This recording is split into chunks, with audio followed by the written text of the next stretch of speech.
Hello बच्चों, let's read this question. So our question says, read the following statements carefully and choose the correct option. So यहाँ पे हमारे पास दो statements हैं जिसको हमें पढ़ना है पहले.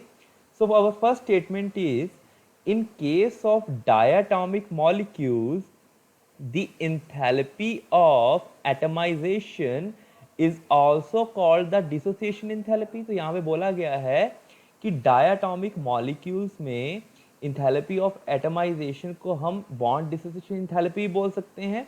और सेकंड स्टेटमेंट हमारे पास ये है कि in case of polyatomic molecules को उसमें जिसमें एक से ज़्यादा तरह के एटम्स हों, bond dissociation enthalpy is different for different bonds within the same molecule. So यहाँ पे हमसे बोला गया है कि पॉलीएटॉमिक मॉलिक्यूल्स में जो बॉन्ड डिसोसिएशन इंथैल्पी होती है वो डिफरेंट होती है डिफरेंट बॉन्ड्स के लिए जो उसी मॉलिक्यूल में प्रेजेंट हैं. तो हमसे पूछा गया है कि क्या ये दोनों स्टेटमेंट करेक्ट हैं, इनकरेक्ट हैं, या इनमें से कौन सी करेक्ट है, कौन सी इनकरेक्ट है. तो पहले इस क्वेश्चन में हम देख लेते हैं हमारा की कॉन्सेप्ट क्या है. की कॉन्सेप्ट यहाँ पे देख लेते हैं. की कॉन्सेप्ट. सो यहाँ पे की कॉन्सेप्ट में पहले तो हमें पता होना चाहिए कि इंथैल्पी ऑफ एटमाइजेशन क्या होती है. Enthalpy of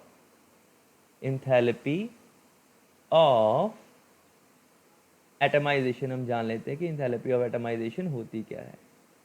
enthalpy of atomisation, ठीक है. सो यहाँ पे देखो इंथैल्पी ऑफ एटमाइजेशन होती है the change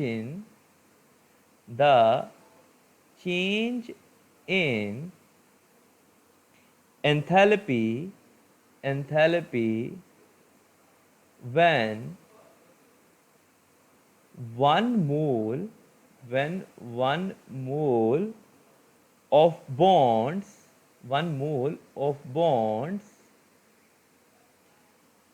is completely broken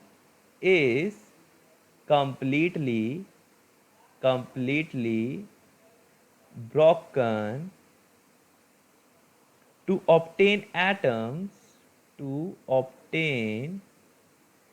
atoms in gas phase. ये होती है हमारी इंथैल्पी ऑफ एटमाइजेशन. इसकी एग्जांपल देख लेते हैं हम. जैसे कि आपके पास है CH4, मीथेन है आपके पास, ठीक है. सो इसको आप इसके सारे बॉन्ड्स आप ब्रेक करके कि मीथेन की स्ट्रक्चर किस तरीके से होती है ना, कार्बन और हाइड्रोजन के बीच बॉन्ड्स है यहाँ पे. इसके सारे बॉन्ड्स आप ब्रेक कर दो और इसको कन्वर्ट कर दो कार्बन प्लस 4 हाइड्रोजन में. यहाँ पे कार्बन प्लस 4 हाइड्रोजन में आप यहाँ पे इसको कन्वर्ट कर दो. और मीथेन के कितने मॉलिक्यूल्स लो, यहाँ पे 1 मोल मॉलिक्यूल्स लो और इसको कार्बन और हाइड्रोजन में कन्वर्ट कर दो. कौन सी फॉर्म में? एटॉमिक फॉर्म में. तो यहाँ पे कौन से फेज में होगा? ये गैशियस फेज में होंगे दोनों, ठीक है. गैशियस फेज का मतलब आप समझ रहे हैं, ठीक है, कि मतलब सारे एटम अकेले अकेले होंगे, यहाँ पे आइसोलेटेड होंगे यहाँ पे. सो इस प्रोसेस में जो हमारी एनर्जी लगेगी इसको हम बोलेंगे enthalpy of atomization of methane. Enthalpy of atomization of methane बोलेंगे हम इसको, ठीक है. सो यहाँ पे इसको साफ करके लिख लेते हैं, ठीक है. सो उसी तरीके से अगर आपके पास H2 है हाइड्रोजन, तो इसका अगर आपके पास 1 मोल मॉलिक्यूल है आपके पास, ठीक है, इसको आप एटॉमिक फॉर्म में कन्वर्ट कर दो, 2 हाइड्रोजन में कन्वर्ट कर दो, तो यहाँ पे जो एनर्जी रिलीज होगी तो इसको बोलेंगे enthalpy of atomization of H2. तो यहाँ पे जो डेल्टा H होगा उसको बोलेंगे हम enthalpy of atomization of H2, ठीक है. यहाँ पे जो एनर्जी निकली हमारी डेल्टा है जिसको बोलेंगे enthalpy of atomisation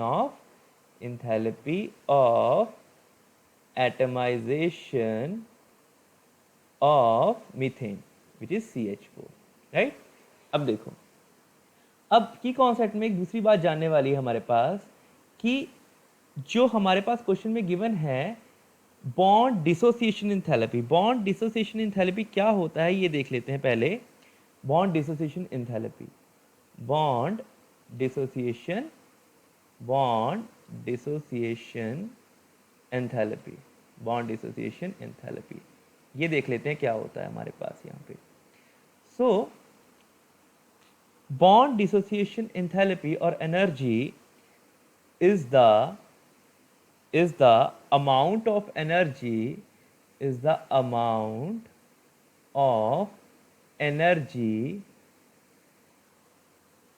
needed to break down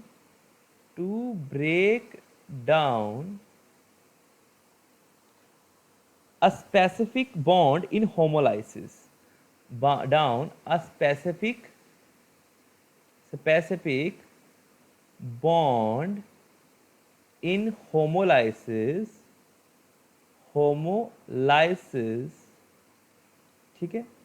और इसकी भी जो यूनिट्स होती हैं वो हम मेजर करते हैं जूल पर मोल में, यूनिट्स जो होती हैं इसकी जूल पर मोल में होती है। मतलब ये भी किसके लिए वैलिड होती हैं, एक मोल सब्सटेंस के लिए। जब कोई एक मोल सब्सटेंस होता है, फॉर एग्जांपल यहाँ पे आपके पास आ गया H2, ठीक है। H2 का स्पेसिफिक बॉन्ड जो है HH का बॉन्ड आप ब्रेक करके इसको 2H में कन्वर्ट कर रहे हो, ठीक है।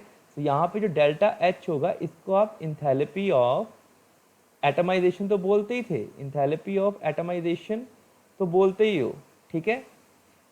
अगर आपके पास यहाँ पे इसका एक मोल है, राइट, और इसको आप यहाँ पे डेल्टा H को यहाँ पे बॉन्ड डिसोसिएशन इंथैल्पी भी बोल सकते हो। बॉन्ड डिसोसिएशन इंथैल्पी भी आप इसको बोल सकते हो कि बॉन्ड डिसोसिएशन इंथैल्पी भी क्या होती है, किसी स्पेसिफिक बॉन्ड को तोड़ने के लिए जो एनर्जी चाहिए होती है, ठीक है। बॉन्ड डिसोसिएशन इंथैल्पी क्या होती है, जो एक मोल किसी स्पेसिफिक बॉन्ड को तोड़ने के लिए एनर्जी चाहिए होती है, ठीक है। तो हाइड्रोजन को यहाँ पे अगर आप डिसोशिएट कर रहे हो यहाँ पे इस क्वेश्चन में, तो जो एनर्जी रिलीज हो रही है इंथैल्पी ऑफ एटमाइजेशन ही बोल सकते हो। और यहाँ पे एक ही तरह का बॉन्ड है स्पेसिफिक, इसको बॉन्ड डिसोसिएशन इंथैल्पी भी हम बोल सकते हैं, ठीक है। तो इस तरह से हमारी जो फर्स्ट स्टेटमेंट है वो करेक्ट है यहाँ पे। देन हम सेकंड स्टेटमेंट की बात कर लेते हैं यहाँ पे कि अगर आपके पास कोई पॉलीएटॉमिक मॉलिक्यूल आ गया, लेट अस से आपके पास है, सेकंड स्टेटमेंट की हम बात करें, आपके पास आ गया CHCl3 chloroform, it is a polyatomic molecule, ठीक है। It is a polyatomic molecule है आपके पास, ठीक है। सो यहाँ पे देखें, अगर हम यहाँ पे कार्बन, हाइड्रोजन, क्लोरीन इस तरीके से बॉन्ड्स हैं, ठीक है। सो जो एनर्जी कार्बन हाइड्रोजन बॉन्ड को ब्रेक करने के लिए चाहिए वो अलग होगी कार्बन क्लोरीन बॉन्ड को अलग करने में, ठीक है, क्योंकि दोनों की बॉन्ड लेंथ अलग अलग है यहाँ पे, ठीक है। जहाँ पे बॉन्ड लेंथ छोटी होगी वहाँ पे एनर्जी ज़्यादा रिक्वायर्ड होगी, और जहाँ बॉन्ड लेंथ बड़ी होगी एनर्जी कम रिक्वायर्ड होगी, ठीक है। तो यहाँ पे ये दोनों जो ये बॉन्ड लेंथ है, बोथ बॉन्ड लेंथ्स आर